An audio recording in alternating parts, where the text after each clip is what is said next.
ക്രിസ്തുയേശുവിൻ്റെ ധന്യനാമത്തിൽ എല്ലാവർക്കും പ്രഭാത വന്ദനങ്ങൾ അറിയിക്കുന്നു. ഈ പുതിയ പ്രഭാതത്തിൽ ദൈവം നമ്മെ ഉണർത്തിയതിനായി ദൈവത്തിന് നന്ദി പറയാം. ഇന്ന് രാവിലെയുള്ള ധ്യാനത്തിനായി 103 സങ്കീർത്തനം 11-12 വാക്യങ്ങൾ നമുക്ക് വായിക്കാം. ആകാശം ഭൂമിക്കു മീതെ ഉയർന്നിരിക്കുന്നത് പോലെ അവൻ്റെ ദയ അവൻ്റെ ഭക്തന്മാരോട് വലുതായിരിക്കുന്നു. ഉദയം അസ്തമയത്തോട് അകന്നിരിക്കുന്നത് പോലെ അവൻ നമ്മുടെ ലംഘനങ്ങളെ നമ്മോട് അകറ്റിയിരിക്കുന്നു. 103 സങ്കീർത്തനം ആരംഭവാക്യം തന്നെ പറയുന്നത്, എൻ മനമേ യഹോവയെ വാഴ്ത്തുക, എൻ്റെ സർവാന്തരംഗവുമേ അവൻ്റെ വിശുദ്ധനാമത്തെ വാഴ്ത്തുക. എൻ മനമേ യഹോവയെ വാഴ്ത്തുക, അവൻ്റെ ഉപകാരങ്ങളൊന്നും മറക്കരുത് എന്നുള്ള വാക്യത്തോടു കൂടെയാണല്ലോ. ദൈവം നമുക്ക് ചെയ്തിട്ടുള്ള ഉപകാരങ്ങൾ അസംഖ്യമാണ്. അവയൊന്നും നാം മറക്കരുതാത്തവയാണ്. അതിൽ ആദ്യത്തേതായിട്ട് പറയുന്നത് തന്നെ അവൻ നിന്റെ അകൃത്യമൊക്കെയും മോചിക്കുന്നു എന്നുള്ളതാണ്. അതുതന്നെയാണ് ഏറ്റവും വലിയ ഉപകാരം. കാരണം മറ്റാർക്കും അത് ചെയ്യുവാൻ സാധ്യമല്ല എന്നുള്ളത് തന്നെയാണ്. നമ്മുടെ അകൃത്യങ്ങളെ മോചിക്കുവാൻ കഴിവുള്ളവൻ വലിയവനായ ദൈവം മാത്രമാണ്. ഒരു മനുഷ്യനും അത് സാധ്യമല്ല. അവിടുന്ന് നമ്മോട് ദയ കാണിച്ചു.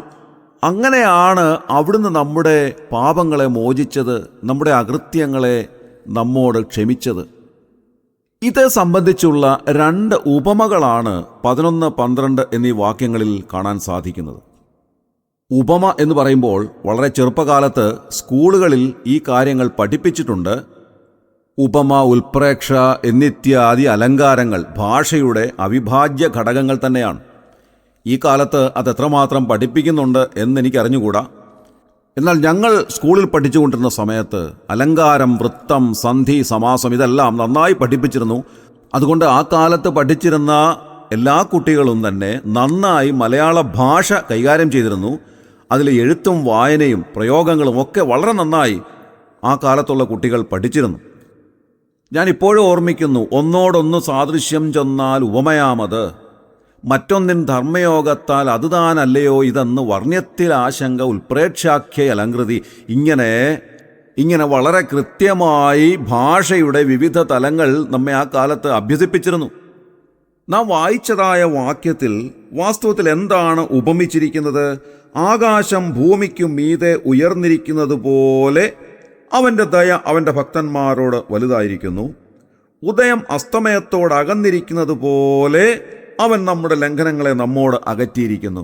നാം നിന്ന് ചിന്തിക്കേണ്ടുന്നതായ ഭാഗമാണിത്. സങ്കീർത്തനത്തിൽ പലയിടങ്ങളിലും നാം സേല എന്ന് വായിക്കാറുണ്ട്. സേല എന്ന് പറഞ്ഞാൽ അവിടെ നിന്ന് ചിന്തിക്കുക എന്നാണ് അതിൻ്റെ വാച്യാർത്ഥം. അതേപോലെ തന്നെ നാം ഇവിടെ നിന്ന് ചിന്തിക്കേണ്ടതായിട്ടുള്ള 2 വാക്യങ്ങൾ തന്നെയാണ് നാം വായിച്ചതായ ഈ 2 വാക്യങ്ങളും. ആകാശം എന്ന് പറഞ്ഞാൽ എന്താണ്? എവിടെയൊക്കെ അതുണ്ട്? ഇത് ഞാൻ 10ാം ക്ലാസ്സിൽ പഠിച്ചതായൊരു പാഠഭാഗത്തും ഇതേ സംബന്ധിച്ചുള്ള പരാമർശമുണ്ട്. അവിടെ എഴുതിയിരിക്കുന്നത്, ഭൂപ്പരപ്പ് മുതൽ എവിടെയെല്ലാം വായുവിൻ്റെ സാന്നിധ്യമുണ്ടോ അതെല്ലാം ആകാശമായി കണക്കാക്കാം എന്നത്രേ. അങ്ങനെയാണെങ്കിൽ ഈ വായുമണ്ഡലം എന്ന് പറയുന്നത് വിവിധ തട്ടുകളായി അതിനെ തിരിച്ച് മനസ്സിലാക്കുവാൻ നമുക്ക് സാധിക്കും.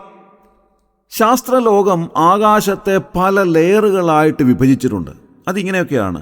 ഭൂമിയുടെ പരപ്പ് മുതൽ 12 കിലോമീറ്റർ വരെ മുകളിലേക്ക് പോകുന്ന ഭാഗത്തെയാണ് ട്രോപ്പോസ്ഫിയർ എന്ന് വിളിക്കുന്നത്. അവിടെയാണ് ജീവിതമുള്ളത്, കാലാവസ്ഥ വ്യതിയാനങ്ങൾ സംഭവിക്കുന്നത്, മഴക്കാറുകളുള്ളത്.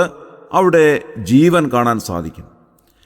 അടുത്തത് 12 കിലോമീറ്റർ മുതൽ 50 കിലോമീറ്റർ വരെ മുകളിലേക്കുള്ള ഭാഗത്തെ സ്ട്രാറ്റോസ്ഫിയർ എന്ന് വിളിക്കുന്നു. അവിടെയാണ് ഓസോൺ ലെയർ ഉള്ളത്. വിമാനങ്ങൾ പറക്കുന്നത് ഈ സ്ട്രാറ്റോസ്ഫിയറിൻ്റെ ഏറ്റവും താണ തലത്തിലാണ്. ഏതാണ്ട് 11-12 കിലോമീറ്റർ ഭൂപ്പരപ്പിൽ നിന്ന് മുകൾ ഭാഗത്തേക്ക് മാറി അവിടെ വായുവിന് വലിയ ഇളക്കമില്ലാത്ത ഭാഗമാണ്. അതുകൊണ്ട് എയർക്രാഫ്റ്റുകൾ ആ ഭാഗമാണ് പറക്കുന്നതിന് വേണ്ടി ഉപയോഗിക്കുന്നത്. മൂന്നാമത്തേത് 50 കിലോമീറ്റർ മുതൽ 85 കിലോമീറ്റർ വരെ മുകൾ ഭാഗത്തേക്ക് പോകുന്ന ആ ലെയറിനെ നാം മീസോസ്ഫിയർ എന്നാണ് വിളിക്കുന്നത്. 85 മുതൽ 600 കിലോമീറ്റർ വരെയുള്ള ഭാഗത്തെ തെർമോസ്ഫിയർ എന്ന് വിളിക്കുന്നു. 600 കിലോമീറ്ററിന് മുകളിൽ 10,000 കിലോമീറ്റർ വരെയുള്ള ഭാഗത്തെയാണ് എക്സോസ്ഫിയർ എന്ന് വിളിക്കുന്നത്. അങ്ങനെ വിവിധ ലെയറുകളായി ഈ ആകാശത്തെ നമുക്ക് മനസ്സിലാക്കുവാൻ സാധിക്കും. അങ്ങനെ 10,000 കിലോമീറ്ററിൻ്റെ മുകളിലേക്ക് നാം ചെല്ലുമ്പോൾ ബഹിരാകാശം അല്ലെങ്കിൽ ബാഹ്യാകാശം എന്ന് വേണമെങ്കിൽ ആ ഭാഗത്തെ വിശേഷിപ്പിക്കാം. അവിടെ വായു ഇല്ലാത്തതായ ഭാഗമാണ്. തിരുവെഴുത്ത് ദൈവാത്മാവിനാൽ വിരചിതമായിരിക്കുമ്പോൾ ഈ ലെയറുകളെ സംബന്ധിച്ചുള്ള പരാമർശം അതിലുണ്ട്. അതുകൊണ്ടാണ് 103 സങ്കീർത്തനത്തിൻ്റെ 11 വാക്യത്തിൽ നാം ന്യൂ കിങ് ജെയിംസ് വേർഷൻ വായിക്കുമ്പോൾ അവിടെ കാണാൻ സാധിക്കുന്നത് for as the heavens are high above the earth so great is his mercy toward those who fear him എന്നെഴുതിയിരിക്കുന്നു. നോക്ക്, ഇവിടുത്തെ പരാമർശം ഹെവൻസ് എന്നാണ്, ആകാശങ്ങൾ എന്ന് തന്നെയാണ് എഴുതിയിട്ടുള്ളത്. ഉൽപ്പത്തി പുസ്തകം 1-ാം അധ്യായം 1-ാം വാക്യത്തിലും വളരെ കൃത്യമായി ന്യൂ കിങ് ജെയിംസ് വേർഷൻ നൽകുന്ന പരിഭാഷ എന്താണ്? In the beginning God created the heavens and the earth എന്നെഴുതിയിരിക്കുന്നു. ആകാശങ്ങൾ എന്നും അവിടെ പരാമർശമുണ്ട്. നോക്കുക, ആകാശത്തിൻ്റെ വിവിധ തട്ടുകളെ സംബന്ധിച്ച് കൃത്യമായ പരാമർശം തിരുവെഴുത്ത് നൽകിയിട്ടുണ്ട്. നാം ഒരു ഫ്ലൈറ്റിൽ യാത്ര ചെയ്യുമ്പോൾ ഈ ആകാശത്തിൻ്റെ ഏറ്റവും താണ തലവും അതിൻ്റെ തൊട്ടും മുകളിലുള്ള തലവും തമ്മിലുള്ള വ്യതിയാനങ്ങൾ നമുക്ക് പെട്ടെന്ന് തന്നെ മനസ്സിലാക്കാൻ സാധിക്കുമല്ലോ. ദൈവവചനം പറയുന്നത് ആകാശം ഭൂമിക്കു മീതെ ഉയർന്നിരിക്കുന്നത് പോലെ അവിടുത്തെ ദയ അവിടുത്തെ ഭക്തന്മാരോട് വലുതായിരിക്കുന്നു എന്നത്രേ. നോക്കുക, ഈ ആകാശം ഭൂമിക്ക് മീതെ എത്രമാത്രം ഉയരത്തിലുണ്ട്, അത്രമാത്രം ദയ വലിയവനായ ദൈവം നമ്മോട് കാണിക്കുന്നു. ഇന്ന് രാവിലെ ആ ദയയാലാണ് നാം ഉണർന്നെഴുന്നേറ്റത് തന്നെ. ആ ദയ ഒന്നുകൊണ്ട് മാത്രമാണ് നാം ജീവിക്കുന്നത്, നമ്മുടെ മിടുക്കൊന്നുമല്ല. ദൈവം നമ്മോട് കാണിക്കുന്ന മഹാദയ കൊണ്ട്, മഹാകരുണ കൊണ്ട് നാം ജീവനോടെ ഇരിക്കുന്നു എന്നല്ലാതെ നമുക്കൊന്നും പറയുവാനായി സാധ്യമല്ല. 12-ാം വാക്യത്തിൽ നാം കാണുന്നത് ഉദയം അസ്തമയത്തോട് അകന്നിരിക്കുന്നത് പോലെ അവൻ നമ്മുടെ ലംഘനങ്ങളെ നമ്മോട് അകറ്റിയിരിക്കുന്നു എന്നത്രേ. എന്തുകൊണ്ടായിരിക്കാം തിരുവെഴുത്തിൽ ഉദയവും അസ്തമയവും ഇവിടെ പരാമർശ വിധേയമാക്കിയത്? ഉദയം അസ്തമയത്തോട് എത്രമാത്രം അകന്നിരിക്കുന്നു, അല്ലെങ്കിൽ കിഴക്കും പടിഞ്ഞാറും തമ്മിൽ എത്രമാത്രം ദൂരവ്യത്യാസമുണ്ട്, അത് നാം ചിന്തിക്കേണ്ടത് ആവശ്യമാണ്. തെക്കും വടക്കും തമ്മിൽ വളരെ കൃത്യമായ ദൂരവ്യത്യാസം പറയാൻ സാധിക്കും. ശാസ്ത്രലോകം നോർത്ത് പോളിനെ സംബന്ധിച്ച് പറയുന്നത് ഇങ്ങനെയാണ്: the north Paul is located at 90 degree north latitude in the middle of the Arctic ocean.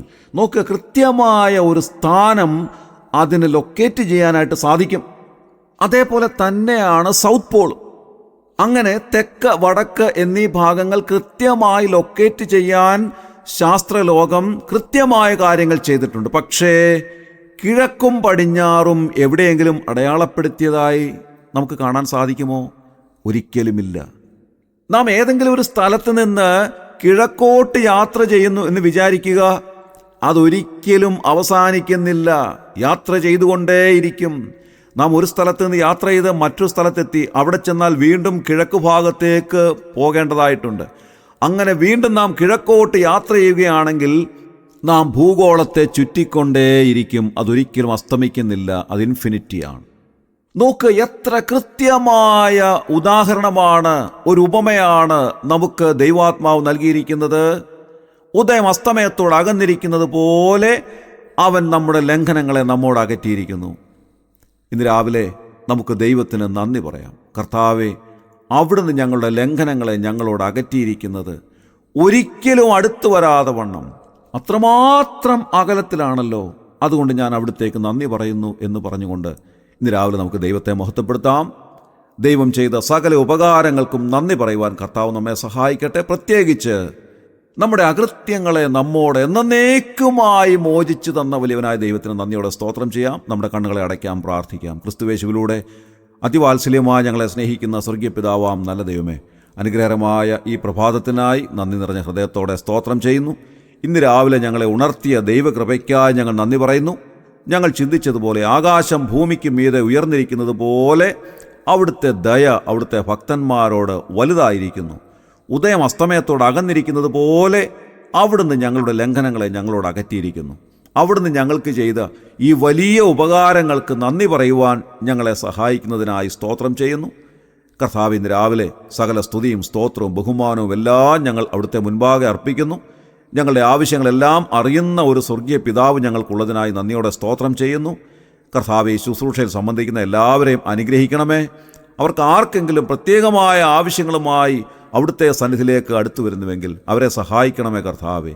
രോഗികൾക്ക് സൗഖ്യവും ക്ഷീണിതർക്ക് ആശ്വാസവും ദുഃഖിതർക്ക് സമാധാനവും നൽകി അനുഗ്രഹിക്കണമേ എന്ന് പ്രാർത്ഥിക്കുന്നു. ഇന്ന് രാവിലെ ഞങ്ങളെ അനുഗ്രഹിക്കുന്നതിനായി സ്തോത്രം. ഞങ്ങളുടെ പ്രാർത്ഥന കേട്ടതിനായി ഞങ്ങൾ നന്ദി പറയുന്നു. ഞങ്ങളുടെ കർത്താവും രക്ഷിതാവുമായ യേശു ക്രിസ്തുവിൻ്റെ ധന്യമായ നാമത്തിൽ തന്നെ ആമേൻ.